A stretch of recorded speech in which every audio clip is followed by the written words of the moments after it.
You're listening to Feathers, a podcast of stories of women walking in faith.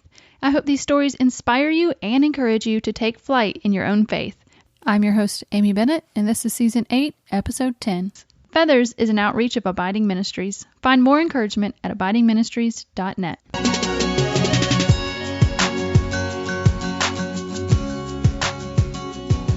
Well, hey friend, and welcome to Feathers this week. Today is a fun episode for me. If you've listened to episode 000 of this podcast, or really just know the backstory of Feathers, you might remember that part of the story involves me winning a painting of a feather at the Illume blogging conference back in 2013. And one of my roommates at that conference is on the podcast this week, Ginger Harrington. At the time, this podcast was not even a thought. People were not even podcasting very much like they are now, probably until 2014, I would say. But at the time, Ginger was wanting to get a devotional published. But since then, obviously I've started this podcast, and Ginger has actually gotten a book published called Holy in the Moment. So today, Ginger and I get to do a bit of catching up since the blogging conference. We talk about it a bit more, about how her book came to be, and then we talk about her journey through anxiety, which is what the book is loosely based on, and what she has learned through her struggles with anxiety, depression, people-pleasing. We also chat about parenting.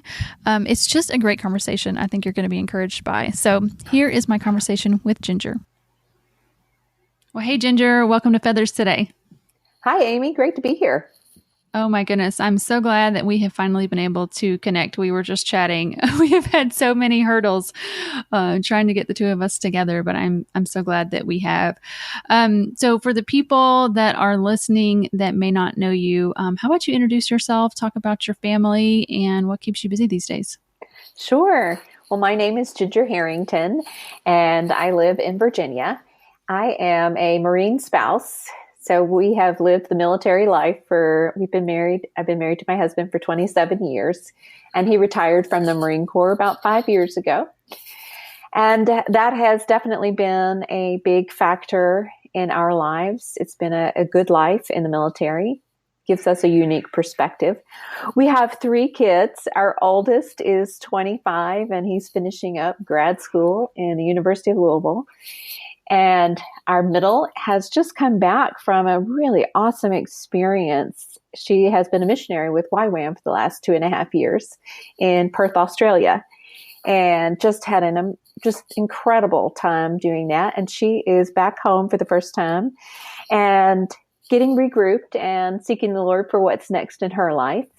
She is 22, and our youngest is a nursing student. She's a sophomore. Oh my goodness. So that is a world that is, about 10 years away from me, of just having all the kids kind of making their own path and going away. And I'm just imagining my daughter going to Australia for years. How often did you get to see her? We got to see her once a year, which was really hard. But at the same time, it was a real opportunity to make an intentional choice to be joyful about what God was doing. And that actually helped the mom factor for me.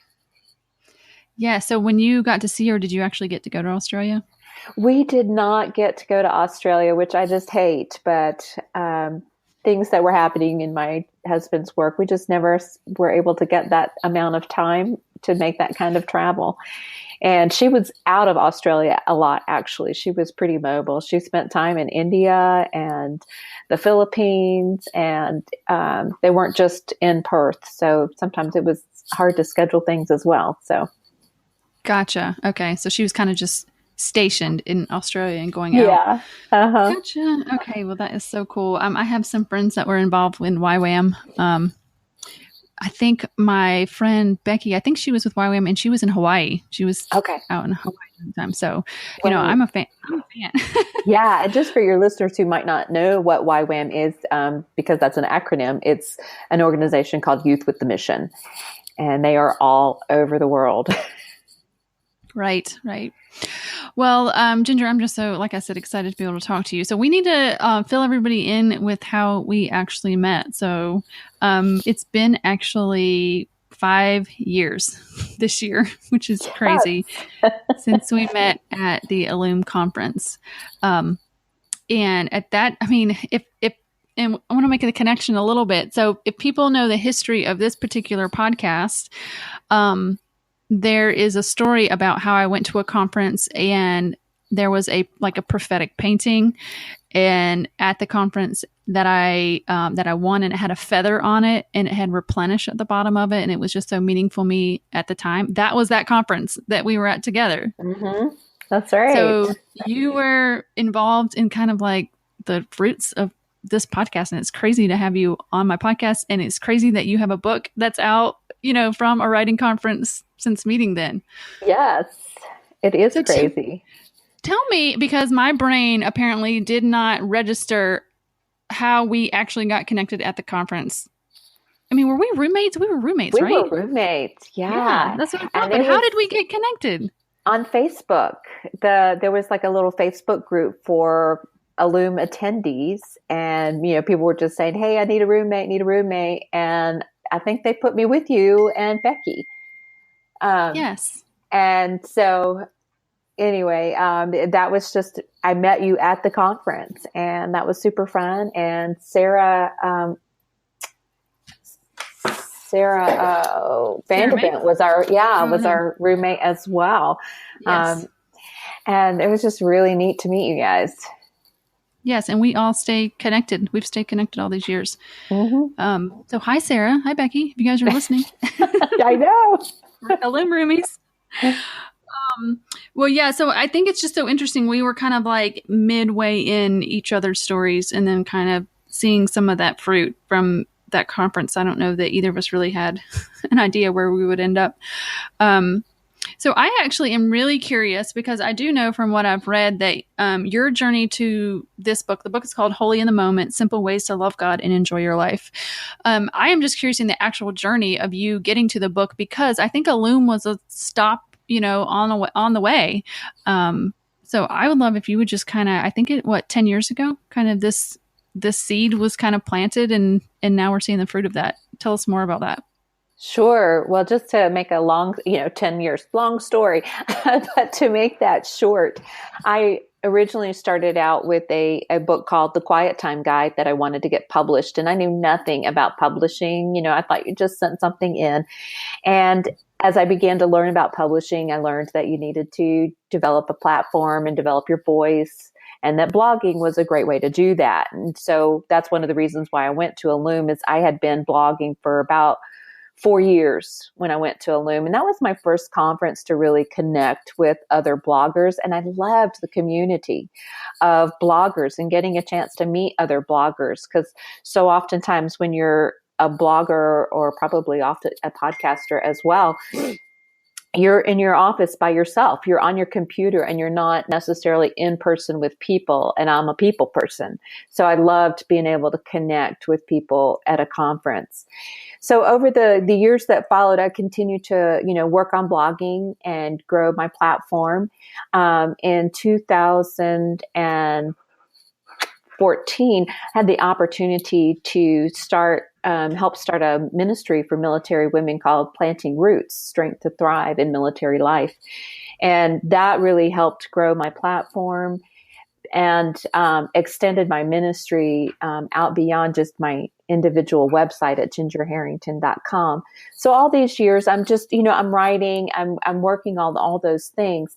And when I got an agent, my first agent was Mary Keeley with Books and Such. And she said, your launch book needs to really introduce who you are to the world and what your life message is.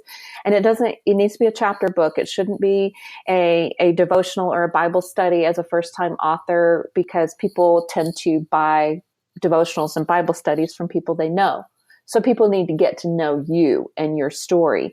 And I was kind of like deer in the headlights. Oh, okay.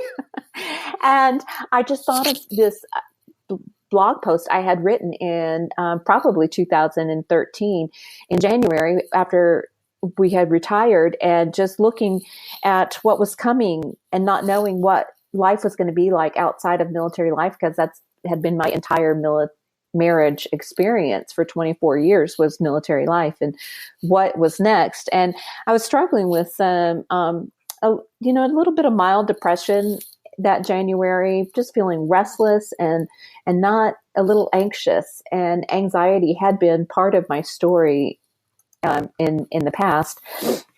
And I had just written a blog post that, if I choose one simple thing, if I choose holiness in this moment, what difference will it make? And that was a question that just resonated with me. It would not go away. I blogged about that concept off and on throughout the years. And this concept of making intentional choices, one choice at a time, rather than trying to fix your life all in one whack. And that concept of bringing it down to the moment really resonated with me. And God came in to that question and continuing through the journey, just a lot of spiritual growth, that came, a lot of healing that came in my life, that all was kind of precipitated by this question. If I start to choose holiness in the moment, rather than worry, or rather than being anxious or worry, rather than being frustrated, if I just choose to rely on God in the moment, it really is making a difference. And so that's how the book came about, and how Holy in the Moment, rather than the Quiet Time Guide, my first book, is the book that's being published. That is so interesting. And I read a blog post that you wrote about how important it was that, God had you wait until you actually released a book. And I'm thinking about, as I'm thinking about this and saying it, I'm thinking about so many people that may have a book on their heart to release, or, some other kind of dream, like maybe it's some sort of business or whatever, and they're just in a waiting period. I just wondered if you could just give those people encouragement, because I think you would say it's a good thing that you waited, and you're better for it. And the people that are consuming, basically the message that you have, are better for it. Oh, absolutely. In the waiting process, it can actually be really brutal, and it can be really hard on your self-esteem when you're trying and you're trying and you're trying and you don't seem to be getting anywhere. But our wait, God never wastes our wait. We might feel like nothing is happening, but God is working. And if I had published this book even 3 years ago, it would not have been as deep, and I would not have had as solid of a grasp on the concepts that are in the book, because I was still in so many ways, still trying to find life out of things that I was doing. And rather than really coming to a resting place in faith in Christ, and really being able to see some of the things, the thinking patterns that I had that weren't healthy, that weren't helpful. And so God has really done a deep work inside of me, a healing work in the last 3 or 4 years, through some counseling journey and through some training courses that I have taken. And just, he's done work in my marriage. He's done work in my understanding of why I was anxious, and how to navigate that. It's not a fix, but there are some things that we can do to help alleviate and navigate through times that we are feeling anxious about things. And I would have missed, if I had published this book 4 years ago, I would have missed the deep work that God did that became the book. And so this is a much better introduction into who I am than I could have written a few years ago. And so I'm grateful for that. I remember reading a blog post from Lisa Turkis years and years ago about trying to be done too soon, trying to get out into the publishing world too soon. And if you publish before you're ready, it's like when you bake a cake in the oven and it looks ready and you take it out because you just want it to be done, and you put it on the counter, and if it's not fully cooked on the inside, it collapses on the interior. And that is what would have happened for me if I had published this book 4 years ago, or 8 years ago, or even 10 years ago. There were some things internally that the Lord wanted to work on that he really did not start to work on until we had retired from the military.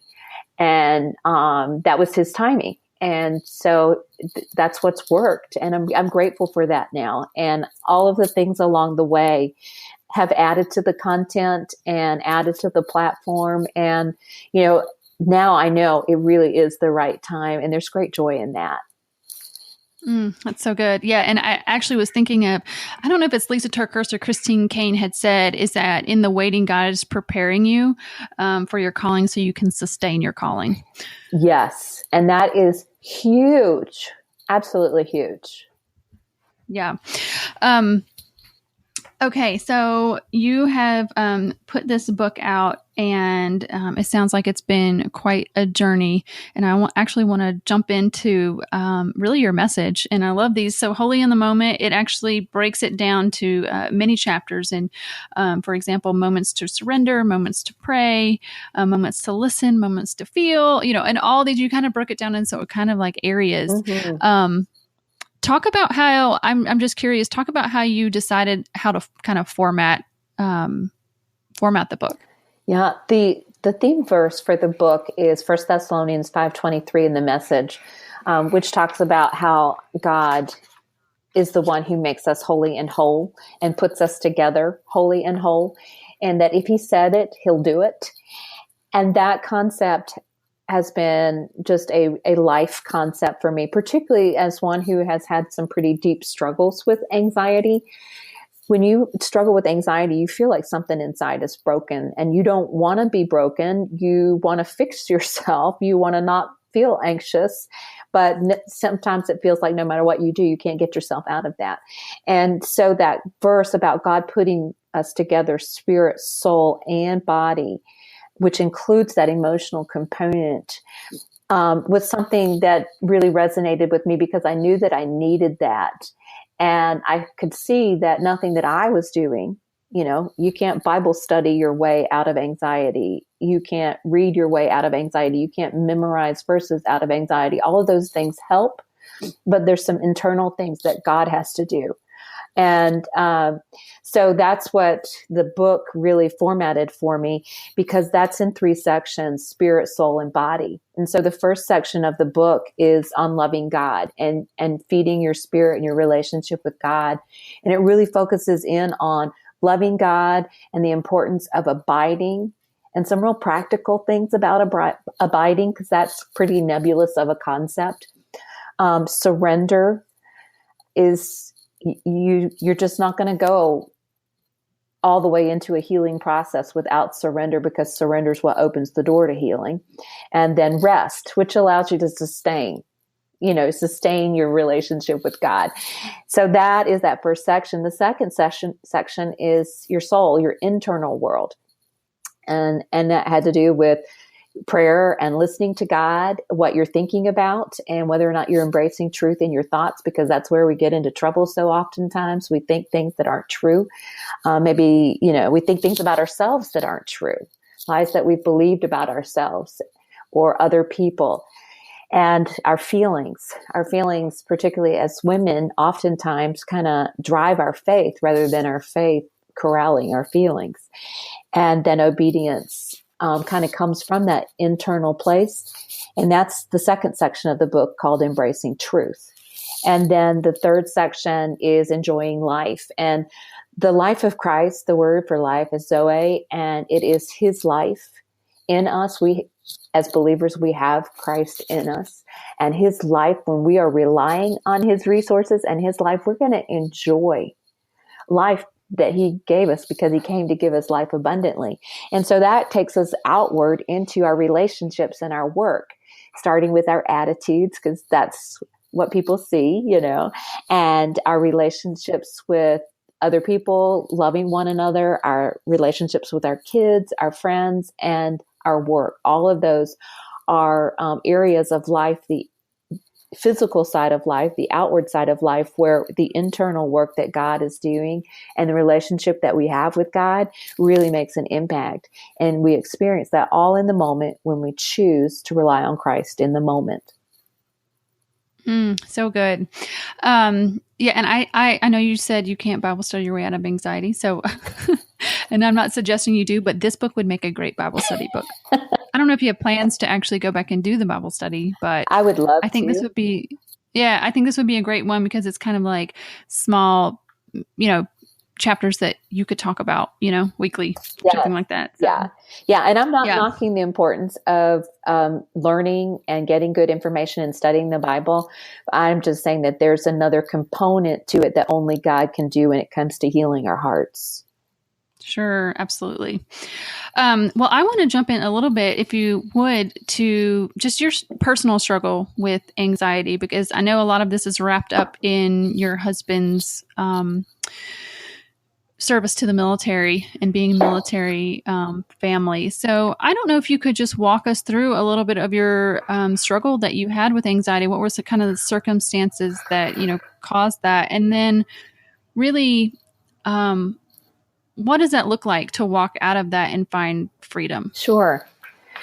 My first real experience with anxiety came in 2000, in the year 2000. We had 3 children, ages 5 and under, and we had just recently gotten orders to move from Jacksonville, North Carolina to Monterey, California, and we were really excited about that.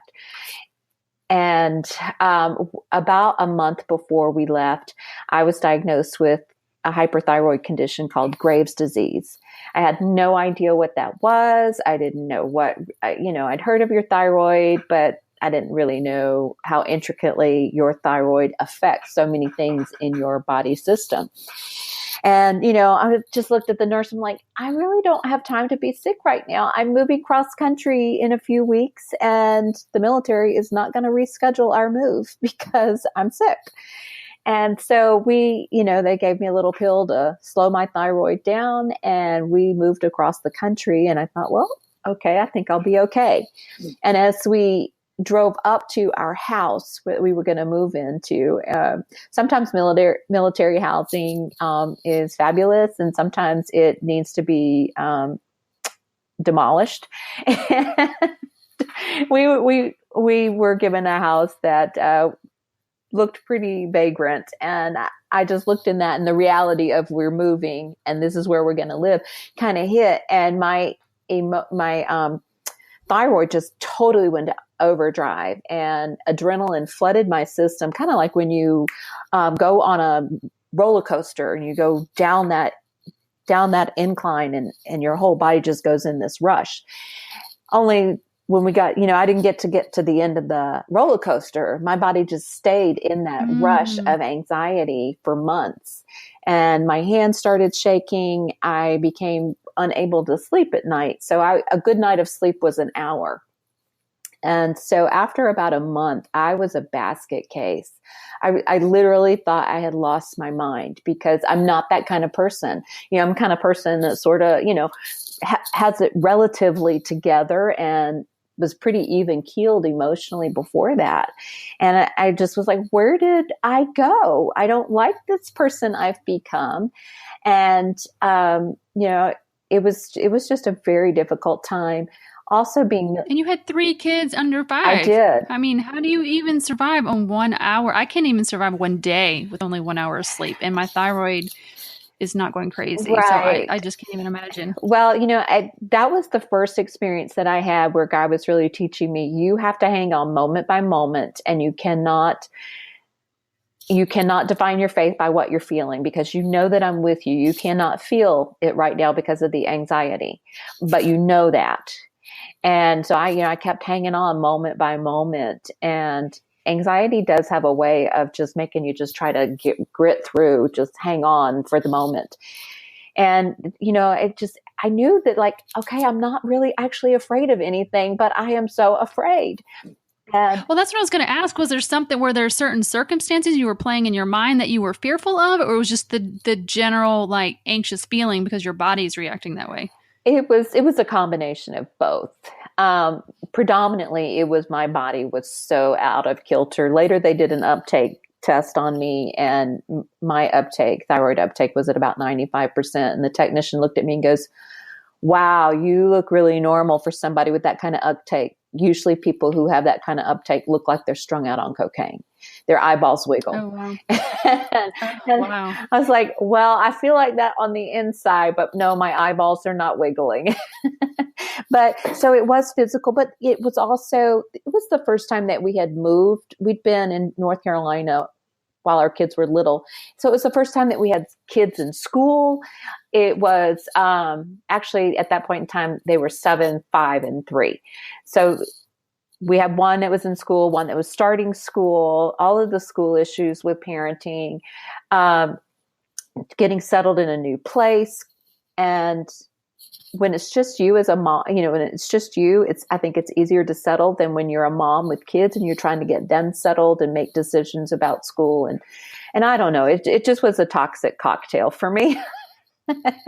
And being military, when you're new to a place, sometimes the continuity of care in your medical experience is not full on. And so it took several months to get a specialist and to kind of get a grip on what was happening. And so within about 4 or 5 months, they were able to ablate my thyroid and make it non-functional.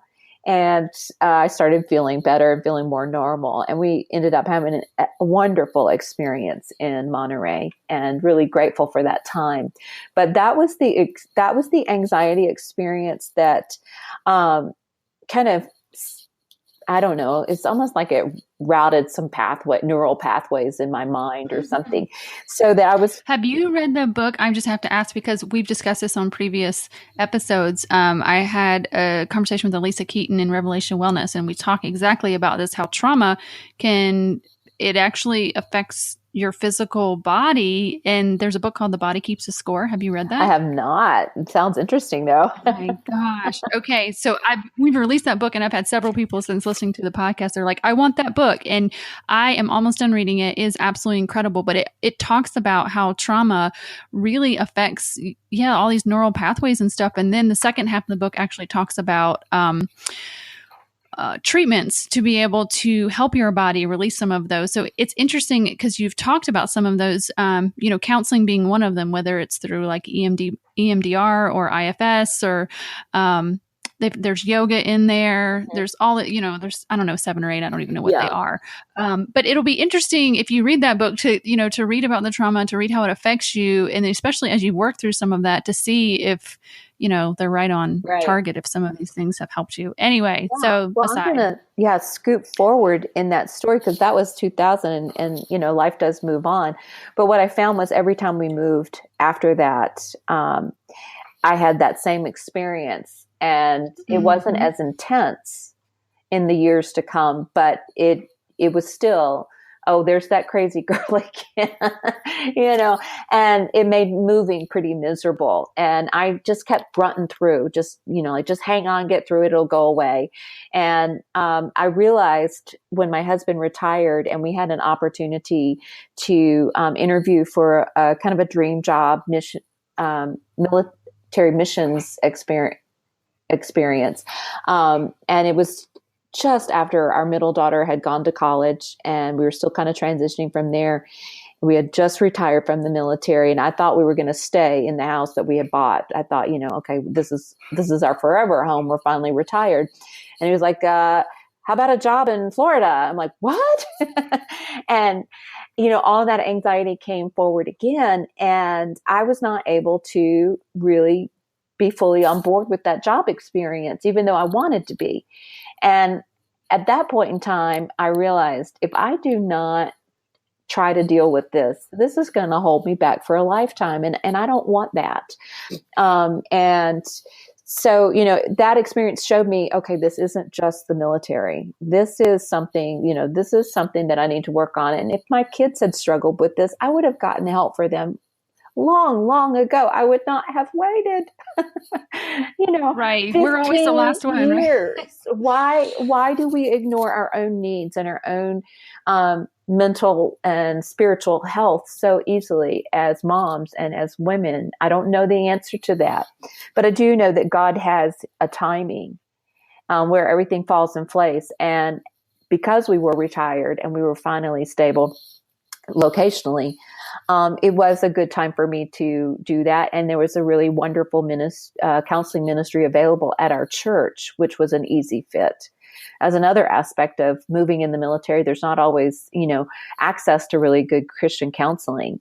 And so anyway, I started counseling then, and it was a very helpful experience of really learning to unpack and identify some of the things that I was thinking and believing, and learning to make different choices rather than just to allow my emotions to go haywire, just to be able to go, you know what, I might feel like that, but that's not actually true. And, take my focus off what I was feeling and put it on the Lord and say, Lord, I know I'm anxious about this, but I know that you're sovereign. I know that you're in control, and I know that you're good, and I can trust you. And I'm going to choose in this moment to trust you, even though I feel anxious. And just doing that over and over and over again. And you experience the life of Christ working when you're doing that, because you're not allowing your emotions to just totally run the show. And that was something I needed to learn to do. And that's a lot of what this book is about. Yes. And that was like one of the things I definitely wanted to touch on was the emotions, just because, and it's so, I guess, close to my heart at the moment, because I just spent the winter basically going through counseling with some of those kind of issues for myself, right? Mm-hmm. You kind of find some patterns in your life, and you're like, I don't want to do that, but my body is making me do that. And what's going on here? And, and then I think from there you kind of recognize it, but there is still a practice of, I'm feeling this way, but I have to believe what's true, even though it still doesn't feel it. And not relying on those emotions. I think emotions are great. And I think one of the things I have learned, even through counseling, is that emotions can't be ignored. Right. It's important to recognize them and see what they're saying. But then there is, okay, I've got the emotions and it's telling me something, but making sure our emotions align with the truth. And if not, ignore them. You're right. There is this balance, because I think one of the ways that I got into, was struggling was I was stuffing emotions. I was stuffing things that I didn't feel like I could change or do anything about. And I wanted to be a happy person, and I basically am. And so, out of sight, out of mind, not really. And, that worked great until it didn't. And yes. So one of the things there's been a couple of things that were really, really helpful for me in learning to deal with emotions. And one was exactly what you're saying, acknowledge them and process them. And sometimes there's things that we need to grieve, things that we need to talk about. And I would just stuff it, and I wouldn't do that. And so it builds up over time and starts leaking out of you because you can't contain it anymore. And so one of the things that was helpful for me for that was, starting to become more aware of what I'm thinking and feeling. And, the other day I thought, wow, I'm feeling really irritated about this. Why am I feeling irritated? This is not a big deal.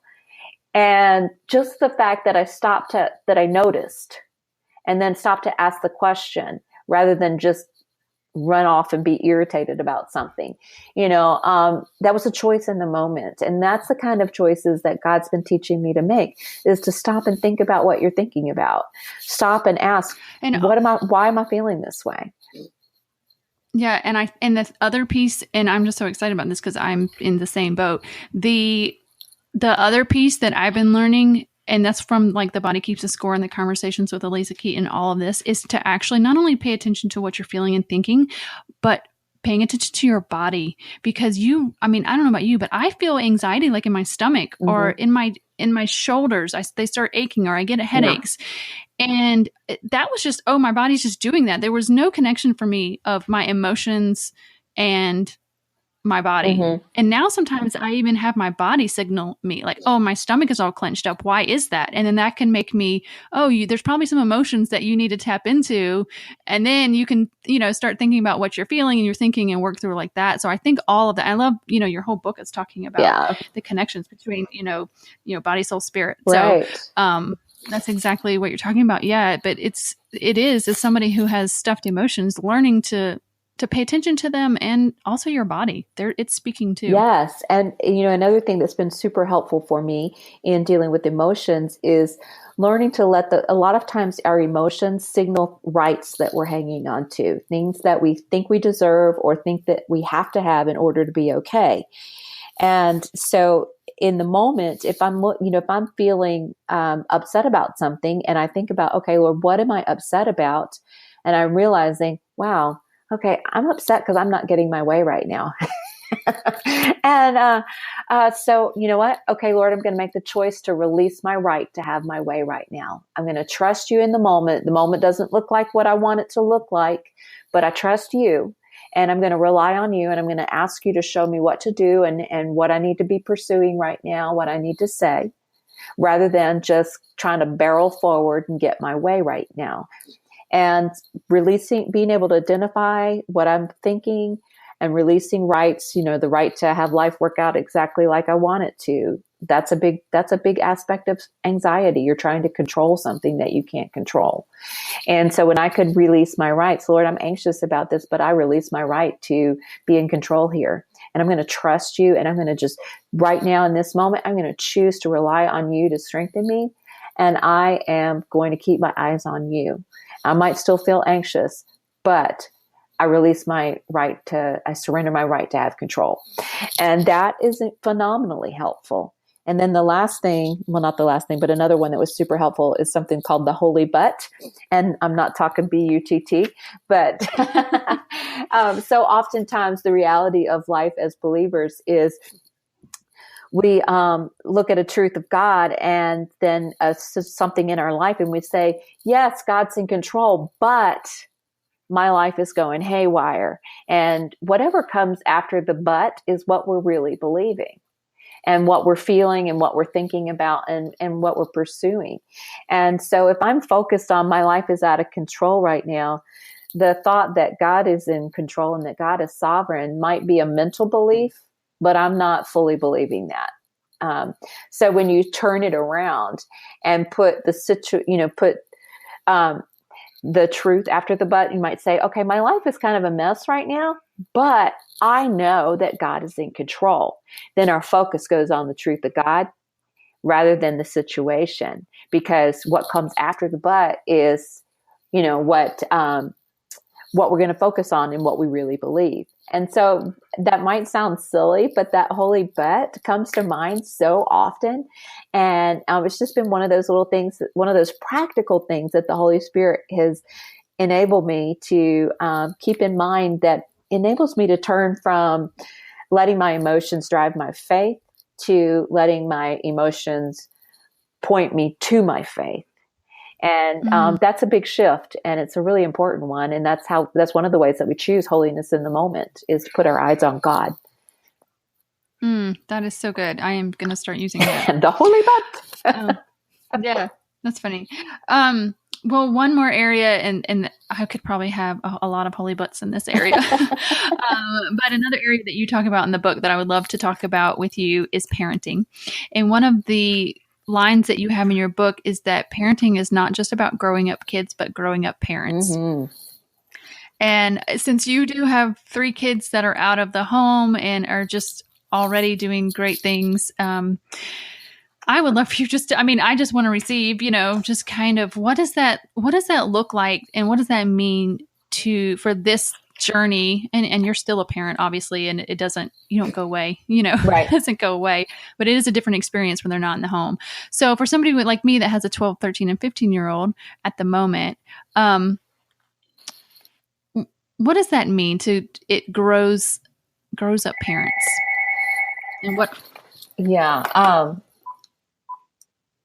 We have another phone. I just made it go away. That concept I read in a book by Eugene Peterson, and I learned it also from Henry Blackaby when he talked about one of his sons was the son that God used to teach him to pray. And God uses our children in our lives to grow us and mature us, because we face things as parents that we don't have the answers for. And so we're forced to depend on him for the answers. And when I was writing this book, I never realized, I did not connect how deeply fear was a thread that ran through my parenting. I knew that I dealt with anxiety with moving and just the mobility of military life, but I didn't really realize how deeply fear drove what I did as a parent. The fear of what if, the fear of doing it wrong, the fear of conflict, the fear of messing my kids up, the fear of their health and safety, fear that they wouldn't make friends when we moved places, that they wouldn't be happy, fear that we'd make wrong decisions. So many of those things were part of parenting. And I think all parents, to some extent, face those challenges. And so as I have been learning to address my own fear and my own anxiety, it's helped me relax a little bit as a parent. And I see that, I think so oftentimes I had my goals set on, raising perfect kids and healthy, happy, successful, godly adults, which is super important. But I think I was so focused on the destination that I sometimes was missing part of the journey. And God is always working in the journey, in the moment. He will get you to the destination. But so oftentimes we miss some of the blessings of the moment by staying so focused on what we think has to be happening, for our kids to be okay, for our kids to be successful or to make good grades in school. And so that was really important for me. I think it's very important to realize as a parent that you don't have to do it alone. I think sometimes as moms, we feel very alone in our parenting. And as military moms, sometimes you are physically alone if your husband is deployed a lot. But we don't have to be, that understanding of we don't have to be super mom. And so oftentimes perfectionism does make its way into our parenting because we really do want to do the best that we can do with our kids. And we love our kids like nobody's business. But holiness in your heart becomes holiness in your parenting as Jesus helps us to continue to choose holy in the moment. And so, it starts in your heart and works its way outward. And I think the other thing, go ahead. I was just going to say, so how does that look? My 3 kids come home from school today. We have the weekend together. What does it look like to enjoy the journey and not focus so much on the destination, which I absolutely am? Because in my head, it's like, and I've talked about this on a podcast before, like if they don't, this is the path you go down. Like if they don't pick up the towel from the bathroom floor, then they're going to be messy kids. And if they're going to be messy kids, they're going to be messy adults. And then they're not going to be able to take care of themselves. And then they're going to be homeless and have to come home and live again. That's like the path. And that sounds exactly like the fear path, right. So what does that look like just on a practical basis to be holy in the moment as a parent? Well, I think it's important to recognize when you're parenting out of your flesh and out of the messages of your past so that, you're not responding you're not over responding. If your kids left the towel on the floor, sometimes we immediately go to that path that you just mentioned. And all of a sudden we've spiraled it out to they're homeless, and the point is we need to work on just that daily discipline of picking up after ourselves. And it doesn't have to be an emotionally laden issue. It doesn't have to be a source of frustration. We can just address this moment and say, hey, we're working on the important trait of being able to pick up after ourselves. You need to pick this towel up. And, having a system of discipline in place to where I don't want to say it's cut and dried, but the kids understand what the rules are and that there's a reason for them. They're not just arbitrary things to make their lives miserable, but that you've addressed the heart behind something, but you also are working on that daily basis. Sometimes holiness is choosing to enforce a consequence as a parent, to have a discipline system in place. Sometimes that holiness is choosing not to allow frustration to ruin the day. Address the moment, deal with your deal with your child and deal with yourself and move on. And, don't let that frustration ruin the whole day, which I think sometimes can happen. Setting an atmosphere, just really intentionally trying to set an atmosphere in your house that isn't overbalanced in arguing and negativity and bad attitudes and things like that, which can so easily happen with kids. I mean, we certainly had seasons in life where kids can push your button so quickly, and sometimes they're going through hard things and having a lot of negative emotions and aren't in real positive places. But being able to encourage them and look at it mindfully from a parent. Okay, what's happening here? How do I need to really address this, Lord? And really seeking God, Lord, how do you want me to address this? What do I need to see about this child? What is this child really struggling with? Because, sometimes those questions that we talked about in our own minds, our own emotions, like, what am I really upset about?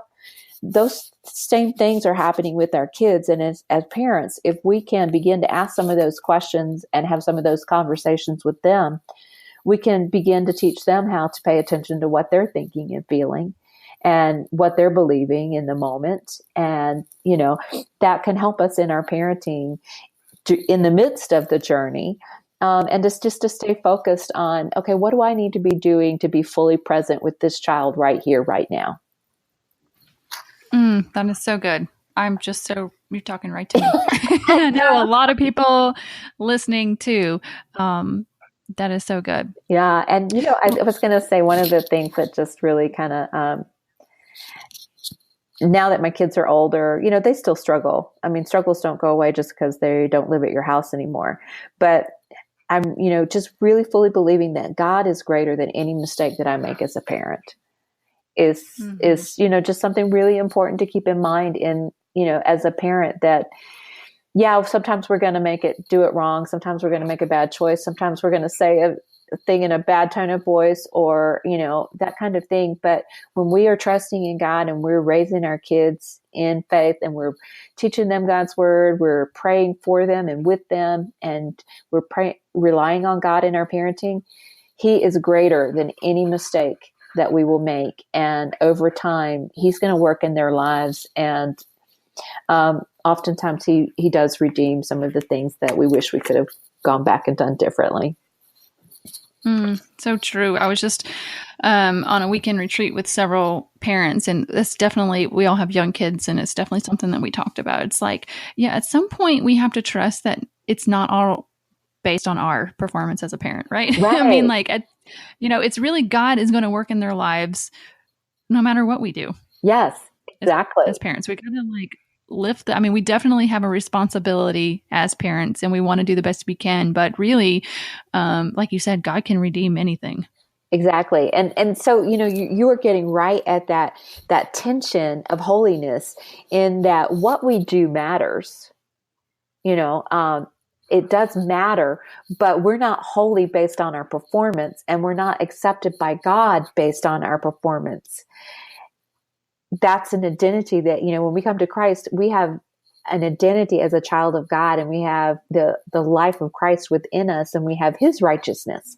And so we don't have to perform to a standard to be accepted.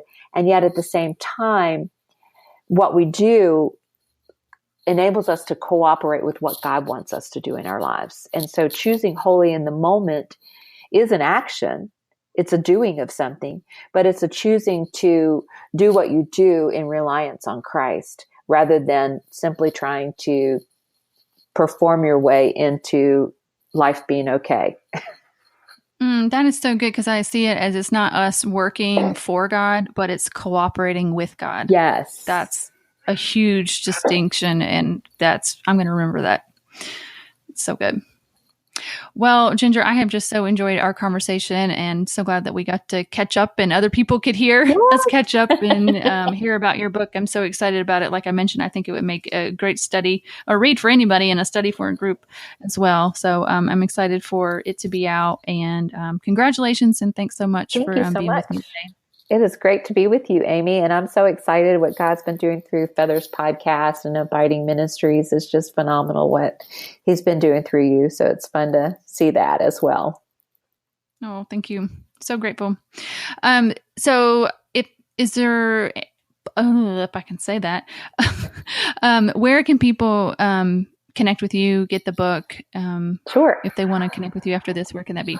Yeah. Well, my website, gingerharrington.com, is a great place to connect with me, leave a message.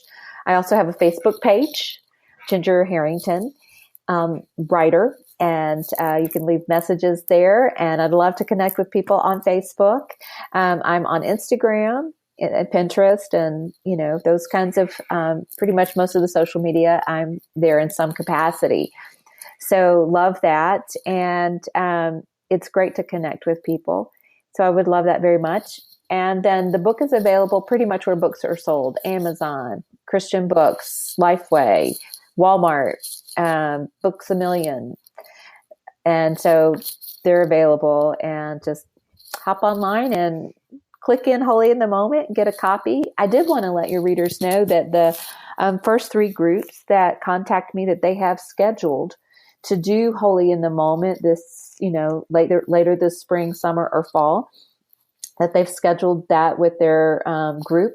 I will do, the first 3 groups who contact me, I will do an evening kind of meet up with them online via Skype or Google Hangout or Facebook Live, whatever technology platform works for them. But I just think that's a really great way to meet some of the folks that are reading your book, and kind of a fun opportunity for a group doing your book. So love to have groups do the book.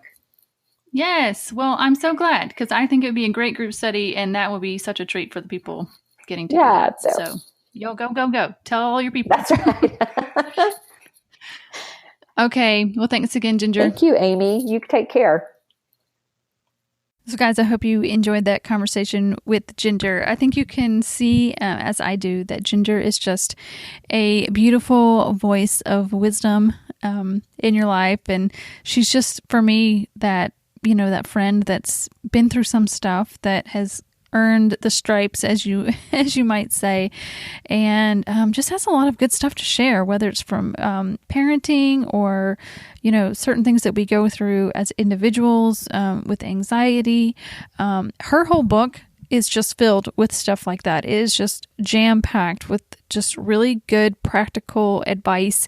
And like I said, I think it's going to make a great Bible study if that's a book that you want to pick up Holy in the Moment to work through as an individual or a small group. One of the things that really is just stuck with me since that conversation is really around the whole emotions thing. And, I think it's probably just because that's something that is a struggle for me right now. But I think all of us, really need to be self-aware, and just, as she said, to really think about what we're thinking about and being aware of what we're doing and what we're feeling. And I think it's just because it reveals the truth of what we're believing.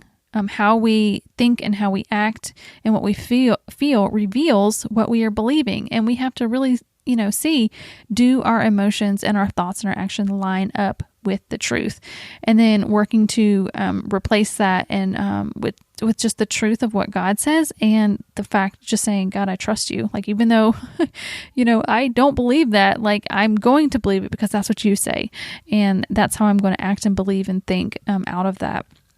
I also love that, what she talked about was giving up rights you think you deserve. Sometimes we are finding ourselves anxious because we're not getting what we want, and it's a control thing. And we realize that there are some rights that we think we deserve that we have to lay down and say, I feel like I deserve this, but Lord, I don't, and help me to see that. And the other thing she talked about was so good. That was the holy but, right? This is happening in my life, but God, I trust you. And just the way that we, instead of saying, the other direction, then that really puts the focus on God. And I have just used that in my life to think about the situations and use that. And I think it's just so practical and so good and really puts the focus right where it should be. So I hope that's really helpful for you in your life. So anyway, I had such fun talking to Ginger, and I hope you had fun listening and was encouraged, and I hope you pick up her book and just connect with her online. I think she's just such a great resource. So if you would like to, I would love for you to share this episode, whether it is on Facebook or Instagram. We're at Abiding Ministries on both of those. Email it out to your friend. If you're not on our email list, you can go to abidingministries.net/blog, and there's a place that you can sign up there on the sidebar. I would love for you to do that. I actually send an email every week to let you know that a new episode is up, and you could just forward that to whoever you would like to share the episode. So would love to have you on the list. All right, I think that does it for this week. Thank you so much for listening, and we'll talk to you next week on Feathers.